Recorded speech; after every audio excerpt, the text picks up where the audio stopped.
नाज़रीन इकराम, आजकल खुदकुशी का एक ट्रेंड चल पड़ा है।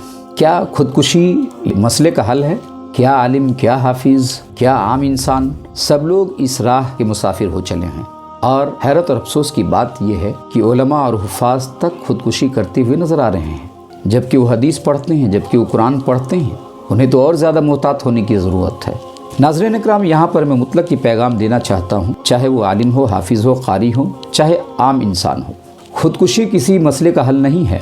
खुदकुशी करने से बेहतर ये है, जिस वजह से आप खुदकुशी करने जा रहे हैं, जिस वजह से आप अपनी जान लेने जा रहे हैं, उस वजह और सबब का हल निकालिए। यकीनन दुनिया की कोई ऐसी चीज़ नहीं है जिसका हल नहीं निकले।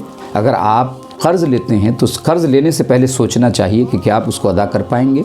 आम तौर से यही देखा जा रहा है कि आदमी आज लोन की प्रथा चल गई है। गांव-गांव में लोन देने वाले घूम घूम कर घर की औरतों को और लोगों को लोन देते हैं, और लोन ने आदमी को सुस्त कर दिया है और लालच में लोन ले लेते हैं। फिर वो आदत सी पड़ जाती है, लेते लेते इतनी रकम उन पर हो जाती है, फिर वो चुका नहीं पाते हैं। नतीजा ये निकलता है कि अब एक ही रास्ता है, या तो ये है कि जिससे लोन लिया है वो गिरफ्त करेगा, या फिर ये है कि इस बला से ही निजात पालो। तो मैं लोन लेने वाले को कहता हूँ कि अगर आपने लोन लिया है तो यकीन जानिए आप खुदकुशी के बाद भी बच नहीं पाएंगे, बल्कि आपको तो वहाँ हिसाब देना होगा। आपने जिन जिन से पैसे लिए, जिन जिन से कर्ज लिया है, वो कर्ज तो अदा करनी होगी, खा कोई भी हो।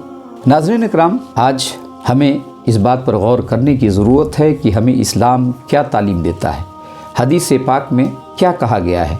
प्यारे आका मोहम्मद अरबी सल्लल्लाहु अलैहि वसल्लम ने इरशाद फरमाया कि जिसने किसी चीज़ से अपनी जान को हलाक किया, क़यामत के दिन उसी के ज़रिए उसे अज़ाब दिया जाएगा। नाज़रीन इकराम, अगर इस्लाम का पर्सपेक्टिव, उसका नज़रिया अगर जानने की हम कोशिश करते हैं तो इस्लाम खुदकुशी को नाजायज़ व हराम कहता है। नाज़रीन इकराम, उम्मीद यही करते हैं कि लोग खुदकुशी से बचने की कोशिश करेंगे और जो भी मसाइल हैं उनके सामने उसको सही तरीके से हल करके ज़िंदगी जीने की कोशिश करेंगे। यही दुआ करता हूँ, अल्लाह तबारक तआला सही समझ अता फरमाए।